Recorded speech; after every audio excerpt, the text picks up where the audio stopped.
오늘은 좀 생소한 내용들이기도 하고 또 길기도 하지만 최대한 서둘러서 간략하게 핵심만 나눠 살펴보도록 하겠습니다. 우리 인사합시다. 할렐루야. 오늘은 136번째 파라샤 민수기 12장 20절에서 15장 6절 말씀입니다. 너희들은 너희 하나님 아도나이의 아들들, 자녀들이다. 많은 걸 함축하고 있겠죠. 그러니까 내 자녀들답게 살아라 이렇게 말씀하는 거겠죠. 주님과 동행함에 있어서 우리 자신이 누구인지 우리의 진정한 정체성을 아는 것보다 더 중요한 것은 없습니다. 우리는 너무나 자주 우리가 전능하신 분의 가족으로 받아들여졌다는 것과 더 이상 아버지와 소원한 자녀가 아니라는 것을 잊어버립니다. 우리가 그의 아들과 딸이라는 것을 믿지 못하거나 잊어버리면 우리는 마치 하나님께서 우리 아버지가 아닌 것처럼 우리의 성품대로 행동하며 살아갑니다. 나의 정체성, 즉 나는 하나님의 아들과 딸이다, 하나님의 자녀다라는 이 정체성을 잊어버리거나 못 믿으면 그 삶에는 문제가 되겠죠.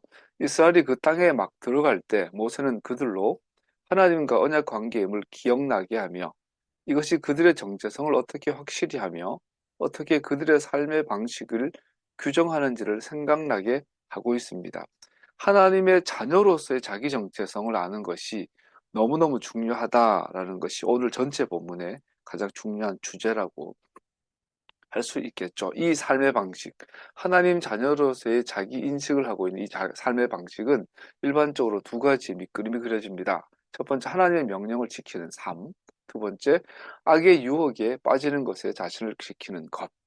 긍정적이고 부정적인 것으로 나눠지죠. 오늘 말씀이 해라, 하지 마라. 그래서 하나님의 명령을 지키는 것, 또 악을 멀리하는 것. 두 가지가 하나님의 자녀로서의 삶의 방식이 되겠죠. 어떻게 이 두 시각을 유지할 수 있습니까? 하나님의 가르침을 지키는 것과 먼저 우리 주변에 존재하고 있는 악을 경계하는 것. 이 두 가지가 우리 삶의 양태가 되죠. 그 13절, 우리 13장 4절이 오늘 본문에서 가장 핵심이라고 볼 수 있겠어요. 그래서 13장 4절을 밑에 굵은 글씨 파랗게 해놨죠. 같이 읽어볼까요? 너는 너의 하나님이신 주님을 따르며 그를 두려워하라. 그리고 너는 그의 명령들을 지키며 그의 음성에 귀 기울이며 그를 섬기며 그에게 붙어 있으라. 6가지의 동사가 나와요. 할라크, 따르다. 야라, 두려워하다. 지키다, 샤마를 하다.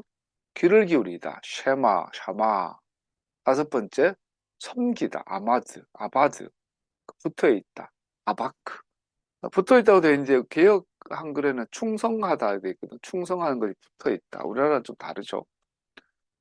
첫 번째, 6가지 한번 살펴보려고 하는데요. 첫 번째, 할라크하다 돼 있어요. 13장 4절에 보니까 주 당신들 하나님만을 따르고 돼 있어요. 할라크 돼 있죠. 걷다라는 뜻이에요. 문자적으로 하면 내 주 하나님을 따라 너는 걸어야 한다라고 직역이 되는데 내 주 하나님을 따라 걷다라는 것이 무슨 뜻일까요? 예수님의 말씀에 여기 반복되어져. 마태복음 16장에 보니까 누구든지 나를 따라오려거든 자기를 부인하고 제 십자가를 지고 나를 따라오너라. 베드로전서 2장에서 베드로는 바로 이것을 위하여 여러분은 부르심을 받았습니다. 그리스도께서는 여러분을 위하여 고난을 당하심으로써 여러분이 자기의 말자취를 따르게 하시려고 여러분에게 본을 남겨놓으셨습니다. 시편 기자도 이렇게 말하죠. 119편에서 내 걸음걸이를 주님의 말씀에 굳게 세우고 어떠한 불의도 나를 지배하지 못하게 해주십시오. 할라크는 걷다란 뜻인데 이것이 인간의 가장 중요한 자기 정체성에서 나오는 본질의 삶이죠. 하나님과 함께 걷는 것. 아담과 하와가 선을 할 때에 하나님과 함께 거닐었더라. 근데 어느 날 함께 걸어야 되는데 산책을 해야 되는데 안 보여요. 발가벗은 게 들어나서 부끄러워서 숨었나이다. 하나님과 함께 산책하는 것, 걷는 것을 거절한 것이 타락의 상태고 함께 걷는 것이 상제의 원래의 상태이죠. 우리 에녹 할아버지를 기억하죠. 365년을 살았는데 65세 동안은 자기의 길을 가요. 그런데 300년은 하나님과 함께 동행하였더라. 히트 할레크, 할라크의 제기 형태거든요. 스스로 하나님과 함께 걸어갔더라. 이런 뜻이에요. 그러니까 함께 걸어가다. 네가 나를 따라오려거든. 네가 나와 함께 걸으려거든. 너를 부인하고 너 십자가를 치고 나와 함께 걸어가자. 이런 뜻이죠. 이 걸어가다. 주님을 따라 걷는다라는 것은 그가 원하시는 대로 산다라는 겁니다. 주님과 동행한다라는 것은 내 마음대로 가는 것이 아니라 하나님 원하는 삶을 산다. 하나님께서 원하시는 길을 간다. 그런데 그것을 되게 기뻐하면서 한다. 즐거워서 자원해서. 이것이 하나님과 함께 한락하다는 뜻이라고 합니다. 그의 관점으로 삶을 바라본다는 것이며 그의 인도하심에 근거하여 선택한다는 것입니다. 하나님의 길로 걸어가는데, 즉 하나님의 관점으로 삶과 세상을 바라보고 하나님의 인도하심을 근거하여 내 삶의 모든 선택을 한다. 즉 하나님이 주인 되는 삶이라고 할 수 있겠죠. 연락그 해라. 두 번째는 그분만을 경외하며 돼 있어요. 경외하다, 야라, 두려워하다라는 뜻이죠. 너는 그를 경외하라. 솔로몬에 의하면 주님을 두려워하는 것은 지혜와 지식의 시작이다라고 솔로몬은 말하고 있어요. 주님을 두려워한다는 것은 존경을 보이다라는 기본 의미가 있지만 동시에 실제적으로 물리적으로도 두려워하다, 떨다, 그리고 자신의 취약성을 알다라는 뜻을 갖고 있습니다. 요즘 분노 조절 장애라는 병리학적으로는 그런 병명이 있는지 모르겠어요. 그래 우리가 분노 조절 장애라가 있잖아요. 그런데 또 해학적으로 분노 조절 잘해라고 또 그러죠. 그래서 운전하고 가다가 특별히 평소에 얌전했던 사람들 운전하다 보면 막 과격해지고 욕하고 막 그래요.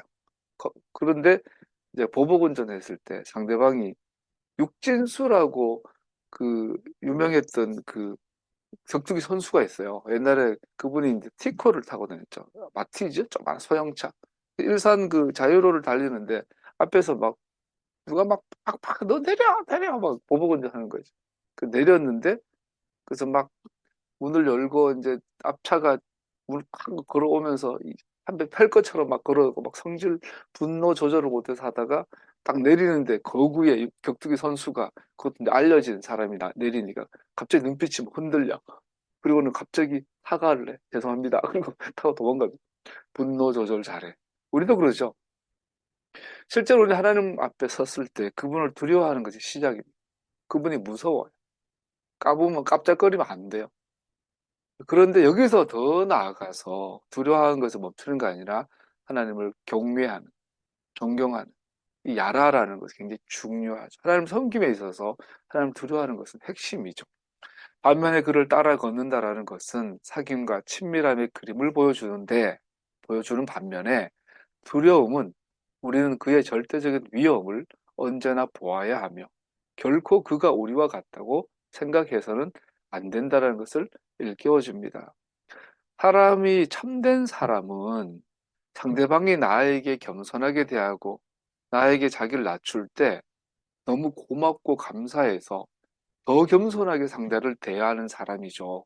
그런데 소위 아치들은 상대방이 나에게 자기를 낮추고 겸손하게 하면 당연한 듯이 대하고 비웃고 우습게 여기고 하기 시작하죠. 하나님께서 우리에게 겸손하게 사람이 돼서 내려오셨다고 그분을 얕잡아 보면 큰일 나죠. 하나님은 무서운 분이죠. 전능하신 분이 이스라엘 향해 고소하는 것 중 하나는 너는 내가 단지 너와 같다고 생각했다는 것입니다. 그래서 가장 심각한 죄 중에 하나가 하나님을 나와 같다, 사람과 같다, 단지 내가 너와 같다라고 생각하는 것이 가장 무서운 죄 중에 하나입니다. 내가 너희와 같은 줄로 잘못 생각하는구나. 이제 나는 너희를 호되게 꾸짖고 너희의 눈앞에 너희의 죄상을 낱낱이 밝혀 보이겠다. 우리는 주님을 경외해야 합니다. 세 번째, 샤마르 하라고 되어 있어요. 그분의 명령을 잘 지키며 되어 있어요. 그리고 너는 그의 명령을 지켜야 한다. 샤마르는 기본적으로 보호하는 행동을 의미하고 보전한다는 의미도 있습니다. keep, guard 이런 뜻을 갖고 있죠. 그는 그의 미츠봇을 지킨다고 할 때 개인적인 것과 공동체적인 요소를 둘 다 의미합니다. 그래서 보호하고 샤마를 한다는 것은 개인적으로도 적용되지만 것도 공동체적으로 적용된다라는 이 의미입니다. 마찬가지로 미츠봇을 보호하는, 하나님의 계명을 보호하는 것은 두 가지 면이 있는데, 행하는 것, 긍정적인 면이 있고, 부정적인, 행하지 않는 것, 하나님께서 금지하신 것을 하지 않는 것, 부정적인 면이 있습니다. 그래서 복종하는 면과 또 다른 복종이 하지 말라는 것을 안 하는 것, 이 두 가지를 통해서 우리는 하나님의 계명을 샤마를 할 수 있습니다. 여기에 시작은 하나님을 경외하는 거죠. 두려우니까 하는 거죠. 무서우니까. 근데 그게 다가 아니라 또 친밀하니까, 사랑하니까, 존중하고 존경하니까 하는 면도 있죠. 보호하는 것은, 지키는 것은 부지런히 자신의 삶을 하나님의 길로 행하도록 하는 것일 뿐 아니라 온 힘을 다해 미츠봇을 지키는 것이 공동체 내에서도 자연스럽게 일어나도록 하는 것을 말합니다. 개인적으로 하나님을 계명을 지킨 것을 살아야 하지만, 내가 엄마라면, 내가 아버지라면, 내가 누나나 형이나 오빠라면, 또 내가 어떤 사회에서 어떤 장이라면, 내 모든 사람은 누군가의 밑에 있고 모든 사람은 누군가 위에 있죠. 리더십에. 그래서 우리는 개인적으로 그렇지만 공동체적으로도 하나님의 명령을 지키려고 하는 분위기, 그런 어, 상황, 스타일을 만들어내야 한다라고 말하고 있죠. 다른 사람이 미츠봇을 보호하고 지키는 것을 돕는 것은 그 자체가 위대한 미츠바입니다. 토라를 공부하는 것, 성경을 공부하는 것, 하나님의 자비하심의 가르침을 받는 것을 끊이지 말아야 하고, 미츠봇을 보호하려는 공동체 행복한 의무가 되어야 합니다. 토라를 공부하고, 그리고 토라 공부한 것을 지키려고 하는 분위기의 직장, 내 개인과 친구 관계, 그리고 집안의 분위기, 이렇게 하면 좋겠죠. 아버지가 사기를 막 치면, 도둑질을 하고 이러면 자식들도 어릴 때부터 자연스럽게 받아들이잖아요. 아버지가 하는 말씀을 소중히 여기면 그 주변에도 그런 영향을 받겠죠. 우리는 성서 본문을 부지런히 연구하지 않고 미츠봇을 이해할 수 없습니다. 왜냐하면 하나님께서 성경 안에서 미츠봇을 자세히 설명하셨고, 그의 말씀으로서 당시의 뜻과 목적을 우리에게 가르치시기 때문입니다. 하나님의 말씀을 알고자 노력하는 우리의 마음은 우리가 그의 미츠봇을 보호하고자 결단하였는지를 반영할 것입니다. 그래서 우리가 하나님의 말씀을 지키고 안 지키고의 시작은 그 성경을 공부하냐 아냐라는 거죠. 성경을 읽으려고 하고 공부하려고 하는 것에서 하나님의 말씀을 지키는 것의 시작이다. 그리고 나도 지키고 다른 사람도 지키도록 돕는 삶이라고 할 수 있겠죠. 네 번째로 샤마라고 되어 있습니다. 쉐마랑 같은 뜻이죠. 그분의 말씀을 잘 듣고 돼서 그의 음성을 너는 들어야 한다라는 뜻이죠. 쉐마 베콜, 그의 음성을 들어라라는 평범한 간용구이지만 쉐마 베콜은 순종을 표현하는 히브리적 방식입니다. 그래서 그 음성을 들어라, 이 말은 그 음성에 순종하고 복종해라라는 뜻이라는 거죠. 쉐마라는 뜻은. 그래서 샤마르가 그에게 복종함에 따른 지식의 증진과 준비에 초점을 맞춘 것처럼 쉐마는 그의 자녀가 되는 필요한 부분으로 전능하신 분과 친밀한 관계 증진이나 사귐에 초점을 맞추고 있습니다. 그래서 샤마르, 지키는 것이 원론적인 원리를 배우는 것이라면 쉐마는 실제로 실천하는, 실행하는. 그래서 쉐마, 지키는 것이 샤마, 듣는 것과 지키는 것, 순종하는 걸 통해서 샤마르가 지켜지는 거겠죠. 하나 같이 짝이 되겠죠. 그래서 사귐과 동지의 표현으로 자라났음을 간과하면 안 됩니다. 중간에 빠뜨렸더니 끝에 빨간 글씨를 보면 듣고자 하는 마음과 듣기에 충분한 가까운 관계를 설정하고 있죠. 그래서 듣는다라는 것은 샤마라는 것은 굉장히 친밀한 관계를 설정하고 있습니다. 들으려면 귀 기울여야죠. 그리고 귀를 기울려면 상대방에 대해서 굉장히 친밀한 호의적인 관계일 때 듣고자 하게 되겠죠. 그러면 들리겠죠. 우리는 얼마나 자주 세상의 소음이 그의 음성을 듣는 것을 방해하도록 허용합니까? 친구들의 소리가 하나님 음성을 막아버리고, 가족과의 관계도 그럴 수 있고, 세상의 직장에서의 바쁜 일상과 업무와 업무들이 혹은 개인의 문화 활동이 개인의 호불호가 내가 좋아하는 세상 음악이 드라마나 뭐 이런 것들이 하나님의 음성을 어, 막을 수도 있죠. 그거 다 멀리해서는 안 되지만 우리가 그런 거 누려야 되죠. 세상의 소리도 누려야 되겠죠. 그러나 그 안에서 중요한 건 하나님의 소리를 듣지 못하도록 그 바운드, 그 선은 지켜야 되겠죠. 우리가 영화도 좋아하고 음악도 좋아하고 뭐 친구들하고 잡담하는 것도 좋아하는 것 건강하죠. 그러나 하나님의 음성을 듣는 것이 방해되지 않을 만큼의 선에서 우리는 그것을 누려야 될 것이 필요하죠. 우리가 우리 자신의 반역과 고집센 이기심으로 그 인자하심의 자리를 떠나 떨어져서 살 때 그 음성을 온전하게 듣지 못한다는 겁니다. 선을 넘어버리면 하나님의 음성을 못 듣게 되겠죠. 듣는 것은 우리 주의를 기울이는 것을 포함한다는 것입니다. 주님의 진정한 자녀의 마음은 그의 음성을 듣고자 간절히 기다립니다. 하나님의 음성은 듣고자 해야 들리죠. 영어 공부를 몇십 년을 했는데 아직도 저는 못 들어요. 그래서 나 50대 목표 팀메이 목사님 강의를 듣고 어, 이해하고 질문하실 정도 영어 공부 좀 해보자 아직 설정하고 있는데 그 나름대로 지금 영어 공부 다시 조금 듣고는 있습니다. 들으려면 어떻게 돼요? 영어 잘나고 이제 영어 이제 틀어놓으면 집중해서 듣게 돼요. 그러다 보면 잠이 들어요. 그래서 이제 전에보다 나아졌어요.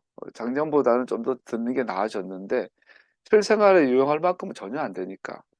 그래서 올해는 기초, 내년 중급, 그 전에는 고급 순으로 한번 해보려고 다시 한번 또 도전하고 있습니다. 이것처럼 다른 나라 공부를 하려도 귀 기울여 듣는 연습을 자주 해서 그래야 열리는 것처럼 우리도 하나님의 음성도 들으려고 해야 들리고 자꾸 들리고 자주 들어야 더 익숙해지고 더 쉽게 들려지는 거죠. 하나님의 음성을 듣고자 주의를 기울이시기를, 자주 주의를 기울이시기를 기도한다고 하는 거죠. 사실 축복합니다. 길을 걷다가도 뭘 하다가도 하나님의 음성 듣기를 축복합니다. 다섯 번째, 아바드라고 돼 있어요. 아바드, 그분만을 섬기고, 섬기다라는 단어죠. 너는 섬겨야 한다라고 돼 있어요. 동사 아바드는 섬기다, 일하다라는 성경에 나오고, 예배드리다라고 같이 번역이 되죠. 마태복음 4장 10절에 보니까, 너는 너의 주님을 경배해야 한다, 두려워해야 한다, 그리고 오직 그만을 섬겨야 한다, 그만을 예배해야 한다라는 뜻이죠. 아보다 해야 한다. 섬김은 참된 예배의 자동적 반응입니다. 우리가 누구를 사랑하던 우리는 그를 섬깁니다. 여러분, 히브리 아바드의 뜻은 어, 우리가 보통 섬기는 거와 어, 좀 다른 의미가 있죠. 자발적이라는 뜻이. 자동적으로 하려고 해서 하는 게 아니라 저절로 되어지는 것을 아보다라고 합니다. 이걸 어떻게 하면 될까요? 내가 좋아서 하면 힘들지 않죠. 연애하면 그렇잖아요. 그 연애가 참 특이한 게, 뭐 절대적인 미녀와 미남이 있겠지만, 대체로 보면 자기 눈에 예쁜 여자랑 만나잖아요. 남들 보기엔 별로 매력이 없는데, 지 눈에 예뻐. 그래서 남들이 그한테 하는 거는 돈이 아까운데, 내 눈에 좋은 사람을 위해서 밥을 사는 건 돈이 안 아깝죠. 이게 아보다예요, 아보다. 예배는 자동적 반응입니다. 그러니까 프로들이 연봉 가지고 싸우는 게 이해 안 되지만 실제로 현실이 대하시고 여러분 월급 300만 원 받아서 어, 주 20일 근무할 때보다 500만 받고 주 20일 근무할 때가 훨씬 더 일하기가 마음이 편하죠. 내가 야근하는데 충분히 금전적 보상이 있다 싶으면 하는 게 어렵지 않은데 야근을 했는데 보상이 없다 그러면 할 마음이 안 생기죠. 아보다는 그렇습니다. 우리가 하나님을 섬기는데 저절로 우러나게 되는 것을 아보다라고. 이 말은 뭘 전제로 할까요? 그만한 보상이 보이는 거죠. 물리적으로도 영적으로. 그래서 하나님을 예배하면 더 많은 하나님의 은혜가 보이기 때문에 보상을 받아서가 아니라 하나님의 은혜가 보이기 때문에 저절로 나오는 게 아보다 이가 되는 거죠. 순서적으로. 우리가 아보다 해서 은혜를 받는 게 아니라 은혜가 있어서 은혜가 보여서 아보다가 나오게 되는 거죠. 노예에서 우리가 구원받았을 때 우리는 팔을 펴서 구원하시고 자유케 하신 그분을 섬기고자 강한 동기를 갖게 됩니다. 우리의 구속은 하나의 목적, 그를 섬기는 것입니다. 그러나 만약 우리가 하나님의 자비하심과 자기 희생으로 우리의 영혼을 파멸로부터 구출하신 것에 계속해서 압도당하면, 우리 구원의 큰 희생을 기억한다면, 그러면 우리의 예배는 결코 충분하지 않고 우리의 노동은 결코 다 갚을 수 없음을 압니다. 비록 그를 섬김에 점점 더 지친다고 하더라도 우리는 기뻐합니다. 왜냐하면 우리는 그를 섬기는 것이 실제로 우리의 참된 최고의 목적임을 알고 기뻐하기 때문입니다. 번역을 어렵게 했는데, 그죠? 하나님께 받은 은혜가, 내가 받은 이 구원이 얼마나 소중한지 아는 만큼, 즉 하나님을, 예수님을 아는 만큼 우리는 그를 섬길 수 있다. 마지막으로 다바크라고 되어 있어요. 우리 그분에게만 충성을 다하십시오. 우리 표준 세번역에는.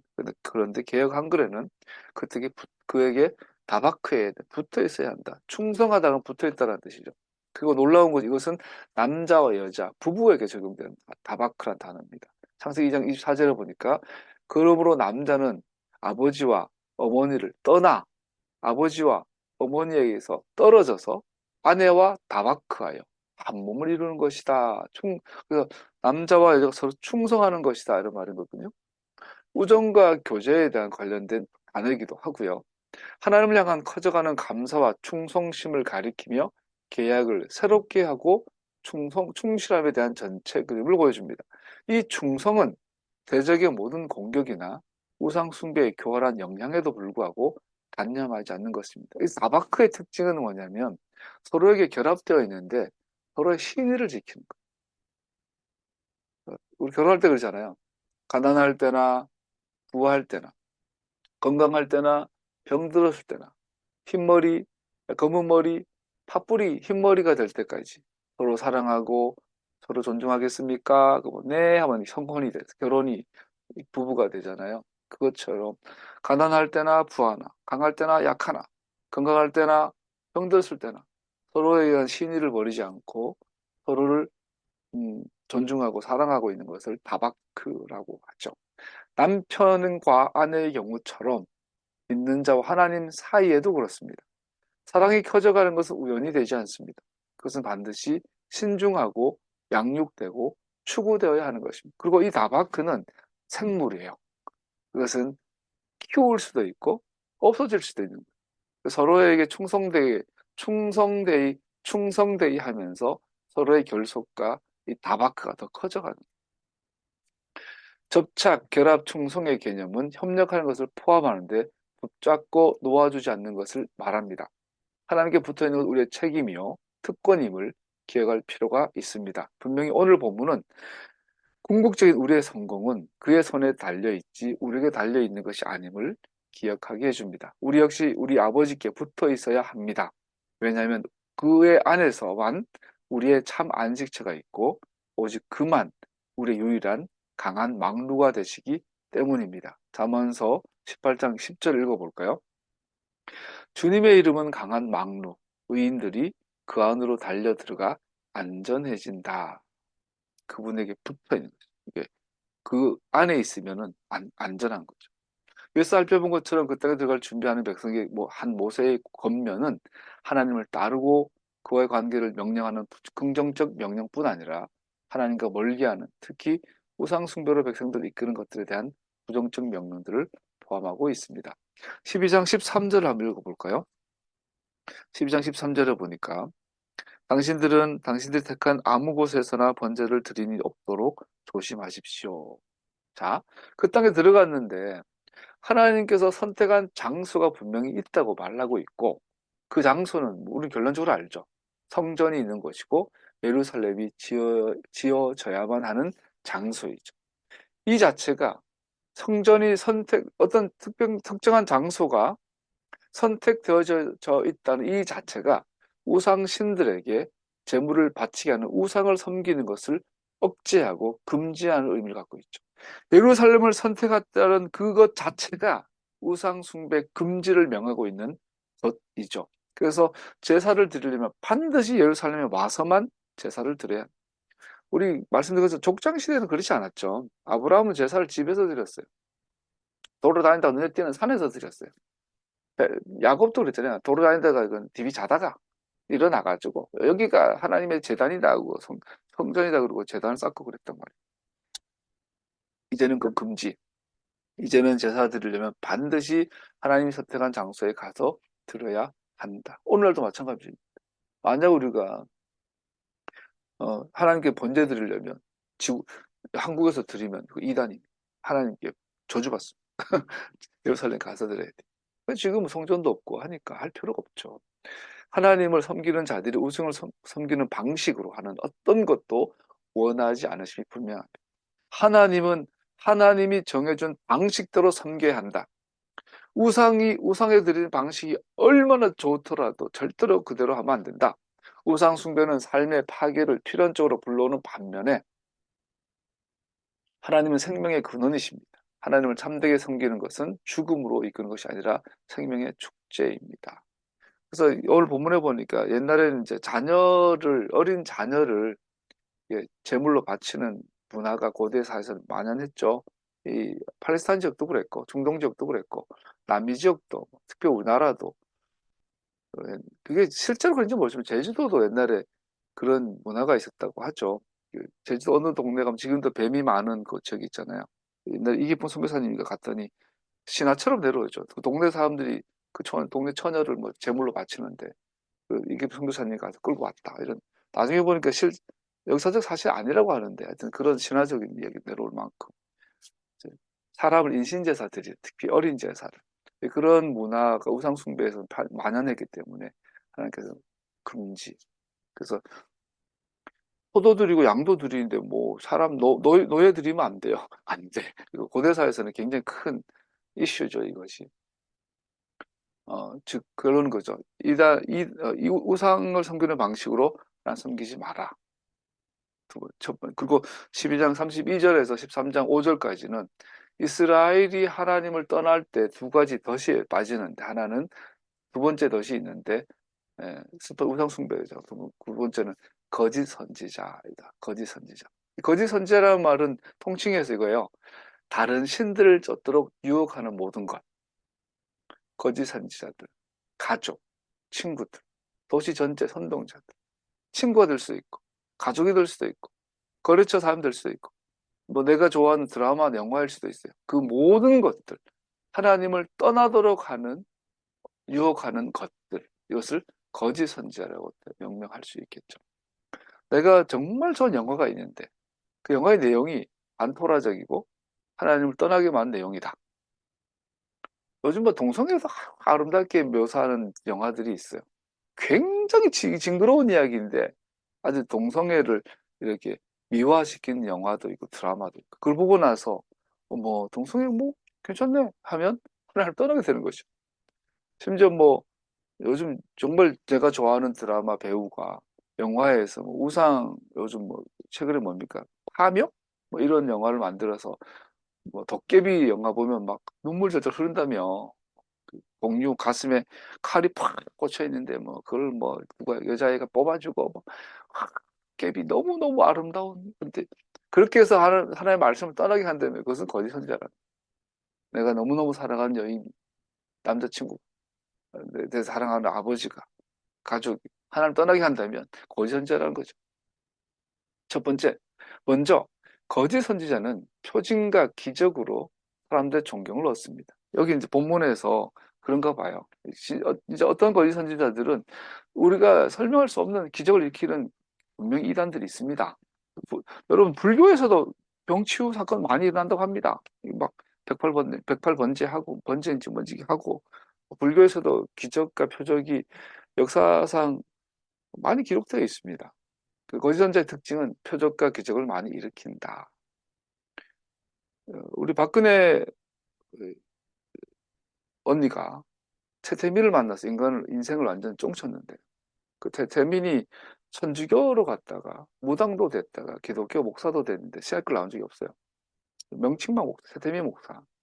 근데 실제로 재밌는 건요. 최태민이 가짜 목사인데 진짜 목사인데 수백 명 앉혀놓고 막 훈련하고 이랬거든요. 근데 실제로 최태민의 집회에서 병이 많이 고쳐졌대요. 실제로. 그 사람 혹하는 게 있는 거죠. 뭐 우리나라 이 기독교 이단 중에서도 기적의 표적은 많이 일어났습니다. 그래서 거짓 선자의 특징은 표정과 기적을 가지고 사람들의 마음을 훔친다. 두 번째, 그렇게 사람들에게 참 선지자로 인정을 받은 후에 하나님의 백성들을 우상 숭배하도록 조장한다. 이 거짓 선지자 하나님의 사람이 아니기 때문에 기적이 나타나지 않을 거다. 그렇지 않다라는 거죠. 세상에는 많은 기적이 있고 많은 표적들이 있고 많은 미스테리들이 있습니다. 그거는 있는 그대로 그냥 즐기면 돼요. 근데 그것 가지고 하나님의 사람이란 절대로 연결되지 않습니다. 두 번째로, 그래서 결국은 그런 것들 통해서 하나님을 떠나 우상 숭배를 하도록 한다면 이건 확실한 거짓 선지자가 되겠죠. 하지만 모세가 선지자와 꿈꾸는 자를 판단하는 것에 관해 가장 중요한 기준은 그 사람이 표적을 행하느냐, 그 사람의 설교를 뭐 강의를 너무 잘하느냐, 인품이 너무 훌륭하냐 중요하지 않아요. 그들의 표징과 기적을 일으키는 능력이 아니라 오히려 그들의 메시지가 하나님의 계시하신 말씀과 맞는지가 중요하다. 우리 스님들 중에 귀한 분 정말 많습니다. 최근에도 뭐 무슨 스님 설법 들어보면 정말 감동되고 교훈을 얻는 귀하고 인생, 자기 삶도 굉장히 경건한 훌륭한 스님들이 참 많습니다. 그래서 우리는 그분들 그렇게 그냥 그렇게 인정해주면 돼요. 또 배울 건 배우고 강의 들고 듣고 지난주가 4월 첫팔이었는데 이번 주가 그런데 그분들은 참 선지자는 아닙니다. 왜? 그들의 메시지가 하나님의 토라와 일치하지 않기 때문이에요. 이것이 중요하죠. 궁극적으로 참된 선지자의 표준이 되는 시험은 리트머스 종이는 그의 말이 성경의 그것들과 일치하는지입니다. 굉장히 중요합니다. 가장 훌륭한 선지자는 말과 행동이 성경과 일치하는 거겠죠. 그런데 그것은 이상적인 모습이고 참 선지자의 가장 중요한 것은 행동은 좀 모자랄지라도 그 말이라도 그가 전하는 메시지만이라도 하나님의 성경과 일치해야 합니다. 그 말과 행동이 일치한 선지자라면 모세처럼 바울처럼 위대한 시대를 열겠죠. 그러나 우리가 추구해야 될 삶은 말이라도 좀 비겁하겠지만 하나님의 막 가르치기 일치하도록 몸부림쳐야 합니다. 그렇지 않다면 그 말들은 마음에 두지 말아야 하며 따르지 말아야 합니다. 실제로 고대 이스라엘의 거짓 선지자는 사형으로 처형되었습니다. 오늘 본문이 길어서 옆으로 안 빠져보려고 하는데 옛날 생각이 나요.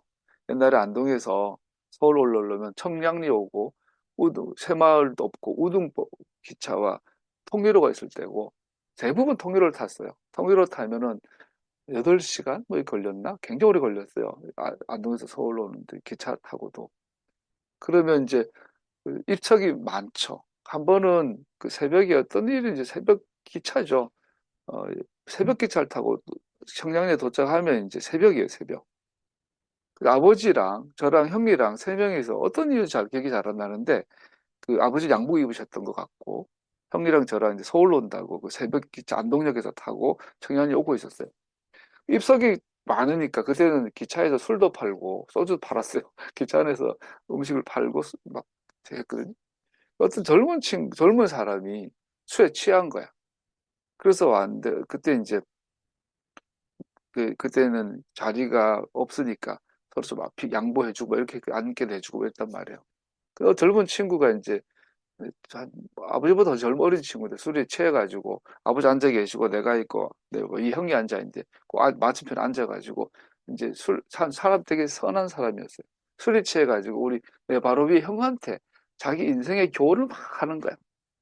그래서 이렇게 사람은 말이야 이렇게 살아야 되고 저렇게 살아야 되고 나 그때 어린 마음이 혹했어. 와, 저 양반 대단한 양반이다. 정말 정말 중요한 좋은 이야기 많이 주는구나.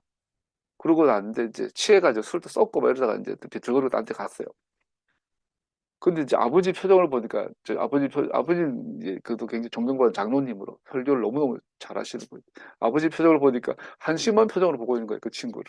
그래서 친절하게 앉았다 가라고 해서 갔는데 지금 그게 평생 기억이 나요. 마치 그 서울역 지하차도에 가면 밤새도록 술 먹는 노숙자들이 모든 신문을 다 읽고 나서 그냥 정치 평론의 전문가야. 그래서 마치 나도 그때 그 젊은 그 술 취해서 막 행서술했던 그 사람을 보고 현자를 만난 것처럼 현인을 만나는 거 그때 초등학교 저학년 나이였대요. 3학년도 안 됐을 것 같은데. 어, 현자를 만난 것처럼 와, 우리 아버지보다 더 똑똑하네 그랬는데 지금 생각하면 생각할수록 이제 그냥 가짜였어요. 여러분 젊었을 때 부모님이나 가까운 선생님들이나 성경의 말씀보다 우리는 주변의 친구나 이런 그런 소리들, 술자리에서 하는 이야기 듣고, 아, 맞아. 우리 선배님 대단해. 이럴 수 있단 말이죠. 그러나 우리는 성경의 말에 귀를 기울여야 합니다. 그리고 성경의 말을 귀를 기울이도록 해야 합니다. 너무너무 중요하죠. 괜히 시간만 낭비했네. 13장을 넘어가면 6절에 18절까지는 더욱 교활하고 방심할 수 없는 것은 하나님을 떠나게 하는 것 중에 방심할 수 없는 것은 가족이나 가까운 친척들이나 친구를 우상 숭배하도록 인도하는 상황입니다. 믿는 사람, 의지하는 사람이 하나님의 말씀에 어긋나는 것을 우리에게 전해줄 때 우리는 쉽게 거절하지 못하고 부인하지 못해. 사람은 자연적으로 동료나 친척, 친한 친구들 영향을 주기 때문에 이 상황은 위험한데 거짓 메시지에 반대하는 자리에 서 있지 못하게 합니다. 하지만 모세의 말은 분명합니다. 13장 8절 너는 그에게 양보하지 말아야 하며 귀를 기울이지 말아야 한다. 그를 불쌍히 보지 말아야 하고 또 그를 숨기거나 보호하지 말아야 한다. 똑똑한 사람은 말귀를 알아듣는 사람이고 귀가 열린 사람, 세상에 친구든 선배든 누구의 말이라도 진리와 비진리를 구별할 줄 알아야 돼요. 사회생활 하면서도 너무너무 중요해요. 이거 쉽지 않죠. 정말 어려워요. 쉽지 않죠. 이웃과 진정한 사귐을 갖는다고 모든 마음과 정신과 힘으로 주님을 사랑하는 것과 반대하여 교제를 하는 것을 결코 허용해서는 안 됩니다. 더 터무니없는 것은 도시가 우상숭배에 빠지는 경우입니다. 우리 주변 환경이 하나님 없다, 하나님 섬기는 거 말고 다른 삶을 하는 환경이 되었을 때 이것은 더 심각하게 되겠죠. 그래서 오늘 본문은 도시 전체를 없애버려라 돼 있어요. 그 도시의 모든 소유물은 전체로 하나님께 드리는 번제로 태워버려야 한다고 돼 있어요. 여기서 우리는 다시 한번 공동체의 연대 책임의 원리를 보게 됩니다. 그 도시는 어떤 의로운 사람이 그 도시 전체를 우상에서 들여진 도시로 만들어 버렸다는 가정하에 도시 전체를 하나의 객체로 하나의 그, 그 객관화시켜서 봐라. 즉 우리가 사는 사회에서 이것이 의다, 이것이 의다, 이것이 의다 아무리 말하고 신문이 말하고 방송이 말하고 유튜브가 말하고 친구가 말하고 부모가 말하더라도 하나님의 말씀을 붙잡아라 라고 말하고 있는 거예요. 14장으로 넘어갑니다. 우상 숭배에 대한 다양한 것들을 다루고 있는데 앞에 보면 그 고대 사회에서 우상 숭배자는 특히 몸에 상처를 내거나 앞머리를 미는 것 이렇게 많이 했다고 그래요. 죽은 사람을 애도할 때 몸에 상처를 내거나 앞머리를 밀어서는 안 됩니다. 당신들 하나님의 거룩한 백성입니다. 이스라엘은 그런 일을 해서는 안 되었습니다. 더구나 이스라엘은 하나님께 구별되었기 때문에 나라 전체가 제사장적 역할을 감당했기에 그들은 자기 몸을 상하게 하면 안 되었습니다. 그래서 이스라엘은 자기 몸을 의도적으로 상하게 하는 것을 절대 금지했어요. 뭐 문신한다거나, 뭐 몸에 상처를 낸다거나, 자해한다거나, 막 그런 것들을 절대로 금지했어요. 막 귀걸이, 코걸이, 막 이런 것들 다 금지했어요. 왜? 이 몸은 하나님께 제사 드릴 때 흠과 점 없는 몸으로 준비되어 있어야 하기 때문이에요. 몸에 상처가 있는 제사장은 봉사를 금지한 것처럼 이스라엘 전체는 하나님을 섬기는 종으로서 결함이 있는 모습을 피해야 합니다. 오늘 우리의 문화가 만들어가고 있어요. 요즘 노문신존 아세요? 식당이나 카페에서 문신 인사랑 출입 금지 시키고 있어요. 미국이나 저기 그 유럽인에서도 하이 클래스 있죠. 뭐 이렇게 표현하면 그렇지만 그 기득권 사회에서는 문신을 아주 혐오하죠. 그래서 뭐 그거 좋은 건 아니지만 어쨌든 자기 몸을 의도적으로 뭐 그죠, 의학적으로 치료를 위해서 몸에 그런 거 한다라는 거는 충분히 이해가 되고 뭐 괜찮죠. 그러나 이 일부러 몸에 상처를 내거나 하는 것은 굉장히 금지해야 되는 것이 맞죠. 3절에서 20절로 넘어가면 어떤 음식은 금지하고 어떤 음식은 허락하는 음식 규정이 나옵니다. 우상에게 제사를 드리고 제사장과 헌제자와 함께 음식을 먹는 우상 숭배 연결되어집니다. 음식 문화도 여러분 이게 그 문신도 마찬가지입니다. 제가 어릴 때만 해도 문신은 상상도 못할 일이었어요. 오늘날 문신은 일종의 문화가 되고 멋이 되어버려서 이대로 5년, 30년 흘러가면 문신하는 것이 너무나 자연스러운 생각이 되어버려가지고 성경에서 문신하지 마라, 예를 들어서 몸을 상처내지 마라 그러면은 성경은 성경이고 이렇게 나가버려. 그 예 중에 하나가 음식 문화예요. 오늘날 우리가 먹는 음식 문화가 너무나 일반화되어 버렸기 때문에 성경에서 이거는 먹고 이거는 먹지 마라. 이것이 그냥 성경에서 나온 이야기고 그거는 그거고 이렇게 나가버려요. 그래서 음식 문화가 너무나 오늘 이렇게 하나님의 말씀과 동떨어져 버린 것처럼 우리 다른 문화도 따라가고 있는 거예요. 우복 문화, 원시 문화 뭐 이런 거 뭐 가고 있는 거죠. MBTI 정말 좀 이해가 너는 I냐? 넌 E냐? 왜 그런지 모르겠어요. 그거 과대 확장하면 하루점하고 비슷해요. 하루점 치는 것이 MBTI하고 내가 연결돼 있어 보니까 왜 그런 맛인지 몰라. 상대를 만나면 신비하게 미지의 사람 존재잖아. 이 사람을 알아가는 그 속에서 그 사람을 객관적으로 알아가는 것이 필요한데 처음부터 I야? 너 이렇게 했구만. 넌 E야? 넌 F야? 이거 되게 위험해 보이는데 왜 그게 알려진지 모르겠어요. 음식은 넘어가죠. 음식 규정의 핵심은 하나님께서 정하거나 부정하다고 선언하신 것은 그의 백성들에게 단순히 그렇게 받아들여져야만 한다는 것입니다. 음식 문화에 대해서 하나님께서 이렇게 말하면 왜요? 왜요? 왜요? 받아들여져야만 한다. 호크라는 명령의 특징이죠. 그래서 음식 규정만큼 하나님 주권을 강조하는 규정이 잘 없어요. 그것들은 너를 위해 부정하니 아니 돼지고기가 왜 부정해요? 근거는 딱 하나예요. 의학적이지도 않고 뭐 위생적이지도 않아요. 사실 소보다 돼지가 더 깨끗하죠. 돼지가 부정하다는 거 딱 하나예요. 우주상에 설명 못해요. 딱 하나예요. 하나님께서 부정하다 했다 이거예요. 이스라엘은 자기 자신을 인간의 기준으로 부정하다는 것을 피함으로 하나님께 거룩해진 것이 아니라 하나님의 기준으로 정하다 부정하다 하신 것으로 구별됩니다. 소위 가증한 것, 혐오스러운 것, 이 단어는 동성애, 우상을 썩어 입는 것, 모든 종의 우상 숭배. 그래서 이 음식을 부정하다고 했을 때 이것은 동성애처럼 대하는 거예요. 하나님께서. 왜요? 근거가 없어. 과학적이든 뭐 음식에 대해서 위생적이든 뭐 영양학적이든 근거 없어. 그냥 하나님이 부정하다고 했다. 이것이 근거예요. 그래서 이것은 지키고 안 지키고 그거의 문제만 남아 있는 거예요. 14장 8절 넘어가면 부정한 동물의 사체를 금지하는 것을 금지하고 있는 것에 질문이 생깁니다. 부정한 동물뿐 아니라 사실은 깨끗한 동물, 정한 동물도 사체를 만들지 말라. 결론은 뭡니까? 생명의 하나님은 죽음과 완전히 분리되어 있음을 보여주는 것입니다. 그러므로 어떤 형태의 죽음도 제의적 부정을 가져옵니다. 그래서 하나님께서는 죽음이 연상되는 모든 것들을 금지해요. 제사에서. 그래서 아까 제사장이 몸에 상처를 내는 것도 몸이 상처를 냈다는 것은 피부가 죽어가는 것, 죽음을 상징하잖아요. 죽는 걸 상징해요. 뭐 문신도 마찬가지예요. 문신한 그 피부가 정상 생명의 피부 조직이 아닌 것이잖아요. 그래서 그 흠고 없고 점도 없다라는 것은 상징적으로 우리 몸에 생명만이 죽음이 완전 배제된 것을 의미하죠.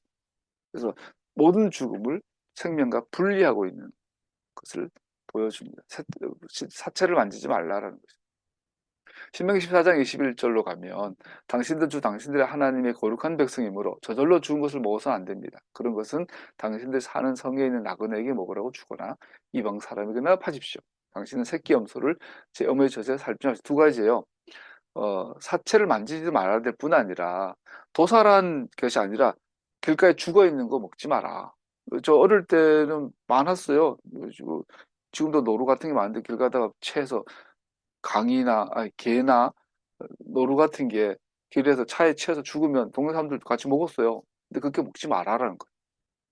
죽을 멀려야. 그리고 나머지 새끼 염소를 어미젖에 삼지 말아라. 우리나라에서는 이런 문화가 없지만 고대 사회에서는 이것이 특히 우상 숭배 문화에서는 그게 그런 게 유행했대요. 새끼를 어미 젖에 삶으면 그게 맛있다고. 양 새끼를 잡아먹는데 엄마 젖에다가 삶는 거야. 그렇게 하지 마라. 생명을 소중히 여겨라는 뜻이에요. 결론적으로. 그래서 결론은 이거의 결론은 넌 어린 염소를 어미 위에 삼지 말아라.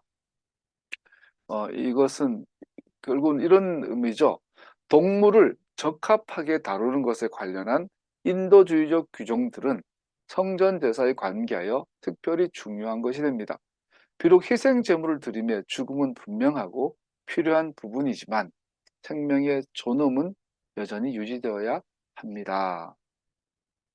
우리가 그저 사람이 육식을 하는 허용하셨으니까 고기를 먹는 것은 그래서 우리가 먹고 살기 위해서 동물을 죽이는 것은 어쩔 수가 없는데 그럴 때라도 인도주의적으로 인간답게 생명을 소중히 여겨야 한다. 그래서 도살법을 자세히 기록해 놓은 것도 소를 잡을 때 양을 잡을 때 해놓은 것도 소를 함부로 막 죽이지 말라는 거야. 가장 고통이 적게 가장 깔끔하게 인도주의적으로 하라는 거죠. 그런 의미에서 오늘날 도살법은 굉장히 발달했습니다. 오늘날 정말로 소를 잡거나 양을 잡거나 할 때 보면 정말 깔끔하게 되는 걸 보죠, 기계적으로. 근데 문제는 굉장히 비인도적으로 동물을 양육하고 사육하고 과하게 고기를 너무 많이 먹은 것도 실제로 그렇죠. 그래서 전반적으로 인간은 어, 타락해가고 있는 모습을 보여준 것 같습니다. 여러분과 제가 도사 생명을 소중히 여기자라는 거죠. 쉽게 말해서 함부로 사람 생명뿐 아니라 아, 여기서 이제 환경을 보호하는 것이 또 확장될 수도 있겠죠. 12, 이제 마무리 단계로 넘어갑니다. 14장 22절, 29절은 11조 규정을 다루고 있습니다. 우리는 이 법령의 중요한 면면을 살펴봅니다.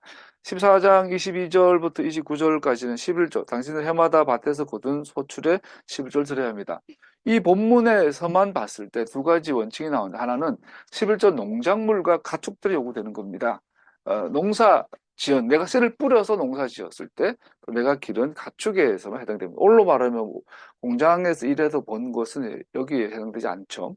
두 번째 본문은 분명히 씨를 뿌리고 얻은 수확물에서 말하고 있습니다. 네가 같은 거라도 자연에서 거둔 거 말고 네가 씨 뿌려서 경작에서 나온 것에 11조를 말하고 있어요.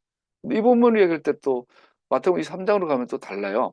예수님께서 율법학자 바리새파 사람들이 너희는 박하와 회양과 근체 11조를 드리면서 정의와 자비와 신의 같은 율법에 더 중요한 것을 버렸다. 그것들도 소홀히 하지 않아야 했지만 예수님께서 그래요. 박하와 해양과 근체 11조도 소홀히 잘 들어야 한다 뿐 아니라 율법의 토라의 정의와 자비 신의도 해야 한다 이렇게 강조하고 있죠. 이게 오늘 본문에 보면 예수님이 좀 어긋나는 거예요. 왜냐하면 박하 허브거든요. 허브는 뿌리고 경작한 게 아닌데 11조를 드렸어요. 왜냐하면 바리새인들이 오버한 거죠. 나는 11조 이렇게 드려야지만 더 드릴 거야 했는데 예수님이 그거를 인정해주고 칭찬해준 거예요. 그러니까 이 11조 규정은 라피드의 전통대로 문자대로 이거는 경작지에서만 나온 건 이렇게 하지만 여기에 대해서 의미를 굉장히 융통성 있게 보일 필요가 있는 거죠.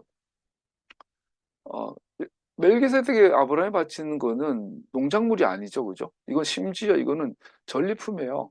전쟁에 가 사람 죽이고 뺏어온 물건들이에요. 그것들에 대한 11조를 드렸단 말이에요. 그래서 11조의 규정은 딱 정해져 있는 게 아닌 걸 볼 수 있어요. 그 원리가 중요하다는 걸 보면 알 수 있겠죠. 11조의 규정은 주님이 선택하신 장소에서 너무 멀면 이 6절에 보니까 10의 1을 팔아 돈을 받고 예루살렘과 희생제물이나 헌주물로 필요한 것을 살 수 있다. 이거 참 재밌는 게, 이게 지금부터 3,400년 전 규정이에요. 그때 이미 시장 경제를 하고 있으니까 굉장히 빠른 거죠. 어쨌든 11조는 길이 멀면 돈으로 바꿔서 팔아서 이렇게 해도 된다, 이렇게 말하고 있어요. 결론 내리면 중요한 요지는 모든 종류의 11조는 하나님께 속해 있는 것이고 다른 목적으로 사용돼서 안 된다는 것입니다. 하나님께서 축복하신 것에 10회를 돌려드림으로 하나님을 경외하는 것을 배우며 생명을 보존함에 필요한 것들은 그의 손에 달려있음을 알게 됩니다. 하나님께 돌려드리는 것은 우리의 복은 주님에게서 온다는 것을 계속해서 고백하는 수단입니다. 즉 11조의 기본 원리는 하나님께 받은 것을 하나님께 돌려줍니다. 나는 주님께, 우리의 축복은 하나님께서 온 겁니다라는 고백의 수단이라고 말하고 있죠. 13분 조금만 더 하면 됩니다. 28절로 넘어가면 매년 드린 11조에 더하여 3년마다 드린 11조는 약자들에게 거두셨는데 자신 스스로 생계 유지를 할 수 없는 사람들에게 드렸습니다. 즉 11조가 매년 드리다 3년째 11조는 특별히 똑같이 거두긴 하는데 이번엔 이거를 가난한 사람들 위해서 써라. 특별히 게르, 땅을 소유하지 못한 이방인, 고아, 상속받은 땅이 없는 자, 과부, 고아, 과부와 이렇게 되어 있거든요. 이방인 되어 있는데 나그네 된 자, 마찬가지로 과부도 땅이 없는, 유산을 오늘 뭐 가난한 자죠. 가난한 자, 경제적 약자라고 할 수 있겠죠. 즉 열심히 일하고 싶어요. 나 돈 벌고 싶어요. 잘 살고 싶어요. 열심히 하고 성실히 하는데 땅이 없는 사람은 결국은 돈을 벌 수가 없죠. 과거 고대 사회에서. 그래서 그런 사람들을 위해서 사자. 11조는 결국은 뭐가 긴급 생계 유지비 이렇게 되겠죠. 이거 먹는다고 기본적으로 살 수는 없는데 생존만은 할 수 있죠. 버티고 살게 하는 거. 이게 이런 원리가 실제 녹아 있다. 미시나가 오늘 본문을 해석하는 법이 있습니다. 만약 그렇다면 그의 수학과 가축들의 3%면 민족 가운데 한 약자들을 부양하는데 충분했던 것을 지금 가정할 수 있습니다. 그래서 뭐 그에 1년 단절했는지 미시나에 하면 3% 정도는 가난한 자들 위해 써라. 그러면 그 사람들이 굶어 죽지는 않을 것이다. 이 정도죠. 뭐 생각이 나아지고 이건 아니겠죠. 15장 1절 6절로 가면 가난한 자들 위한 3년 11절 언급하는 것은 면전 혹은 안식년을 알리는 것으로 나아갑니다. 자, 7년이잖아요. 7년째가 안식년인데 3년째 가난한 자, 6년째 가난한 자, 7년째들은 안식년이죠. 그 면제년이요. 그때는 가난한 사람들을 조만큼 생존을 유지할 정도가 아니라 근본적으로 모든 부채를 탕감해줘요. 뭐죠? 근본적으로 먹고 사는 거 그거가 겨우 출출할 정도가 아니라 근본적 삶에서 스스로 일어날 수 있도록 뭔가 사회적 장치가 필요한 이게 7년째 면제년이죠. 제 7년에 모든 수확물들엔 주인이 없습니다. 그래서 가난한 사람들은 땅에 자연이 자라난 것들이 무엇이든 포도열매와 나무와 소산뿐 아니라 전해에 수확지에 떨어져 자란 식물들이나 저절로 자란 것을 먹을 수 있습니다. 제가 선거편에 굉장히 중요한 주제죠. 오늘날 특별히. 그 가난한 사람이 제기할 수 있는 사회를 만들어라는 말도 쉽게 말해서. 그래서 지금 당장 가난한 사람한테 오늘 한 끼를 먹여주고 저도 중요한데 어, 당장 빵을 주는 거 중요한데 이 사람이 고기 잡는 법을 가르쳐줘라. 그래서 열심히 성실하고 했을 때 이 사람이 어, 나도 살 수 있어. 인간답게 살 수 있어. 나도 결혼할 수 있어. 나도 가정을 꾸릴 수 있어. 나도 아이들과 함께 인간답게 삶을 살 수 있어. 할 수 있는 제기할 수 있는 환경을 만들어주라는 거예요. 근데 오늘날 우리 사회는 안 그렇잖아요.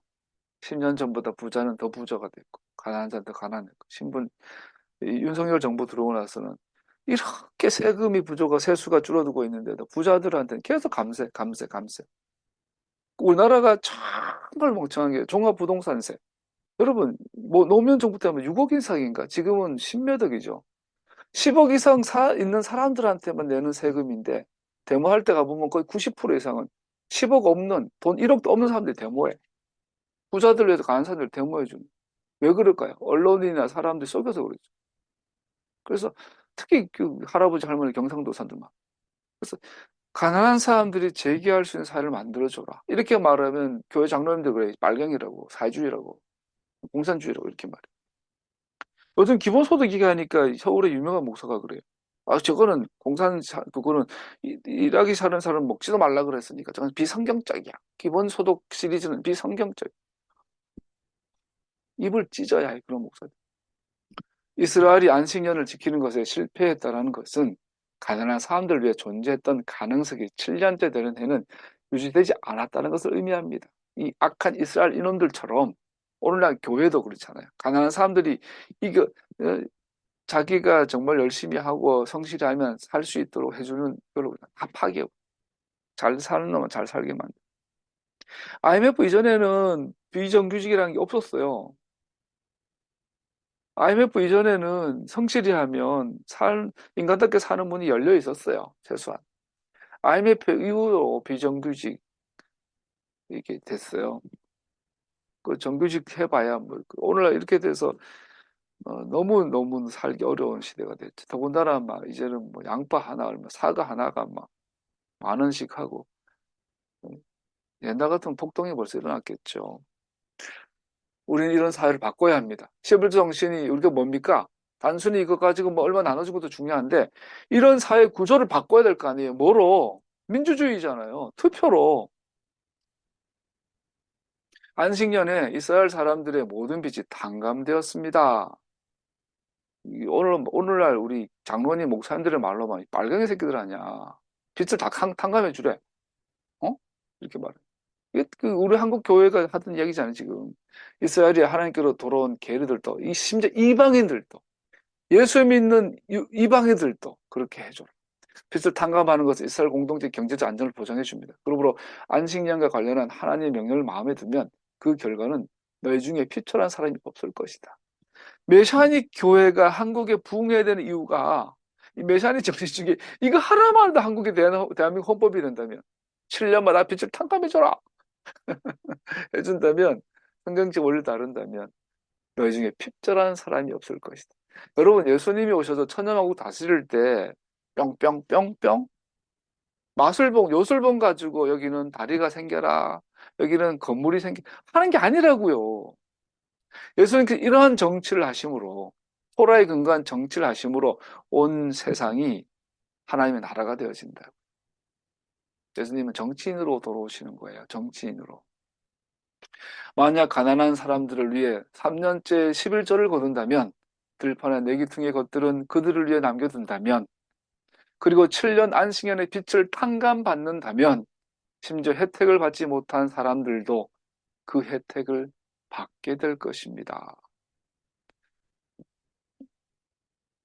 마르크스 레닌주의가 어설펐던 게 이러한 성경의 정신을 어설픈 사회주의, 공산주의로 그로 해버려 가지고 역사적 실패를 만들어 버려서 아주 우리 인간의 트라우마, 지구적 트라우마가 생겼는데 우리 이 원리를 다시 회복해야 합니다. 이스라엘 사회가 풍성해지는 것은 하나님의 명령에 순종함으로 가는 것입니다. 말씀 마무리하죠. 이사 54장 2절에서 8절 하프타라의 본문을 보면 돌아올 이스라엘은 복을 받을 것이다. 왜냐하면 그들이 주님께 돌아오면서 그의 명령들을 지키기 때문이다. 예수님의 재림을 말하고 있는 거예요.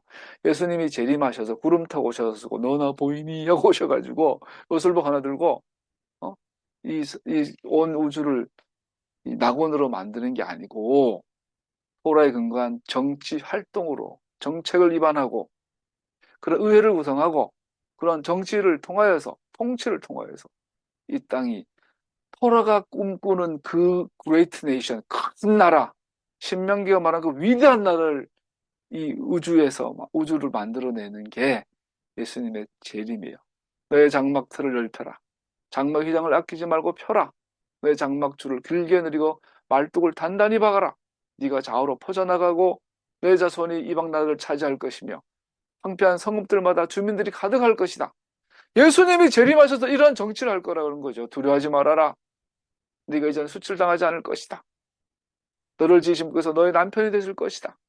계속해서 그렇게 말하죠. 내가 잠시 너를 버렸으나 큰 긍휼로 너를 다시 불러드리겠다. 예수님의 재림을 처음으로 사모합니다.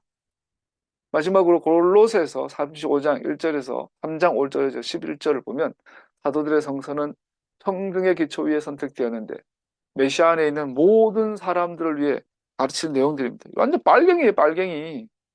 골로새 3장 5절에서 제가 읽어드릴게요. 그러므로 땅에 속한 지체의 일들, 음행과 더러움과 정욕과 악한 욕망과 탐욕을 죽이십시오. 탐욕은 우상 숭배입니다.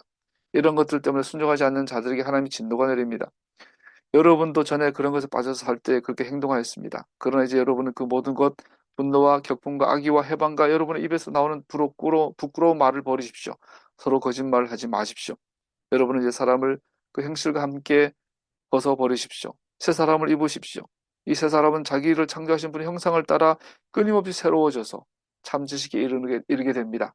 거기에는 그리스도인과 유대인도 할례를 받은 자, 할례 받지 않는 자도, 남한인도 수고디아인도, 종도 자유인도 없습니다.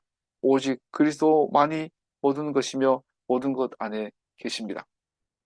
고대 이스라엘의 11조 규정과 안식일 규정을 복종함으로 자신의 수입을 동료 이스라엘 백성들기 위해 기꺼이 희생 예물로 내어놓은 것과 같은 식으로 그처럼 메시아의 몸의 지체인 각자는 다른 사람들 자신보다 더 중요한 사람으로 여겨야 합니다.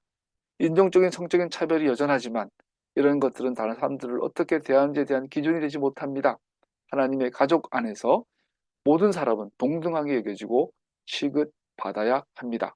하나님의 가족으로 입양된 것처럼 그 앞에 살 때 언약의 특권과 책임을 포함하여 동등한 언약적 지위를 누립니다. 예수님께서 오셔서 이런 나라를 완성하실 거예요. 우리는 그의 재림을 준비한다는 것은, 깨어있다라는 것은 이런 하나님의 나라를 지금 이 땅에 구현하는 삶이죠. 그렇게 하나님 나라를 이 땅에서 이루어내는, 그래서 주님의 재림을 준비하는 신부가 되기를 축복합니다.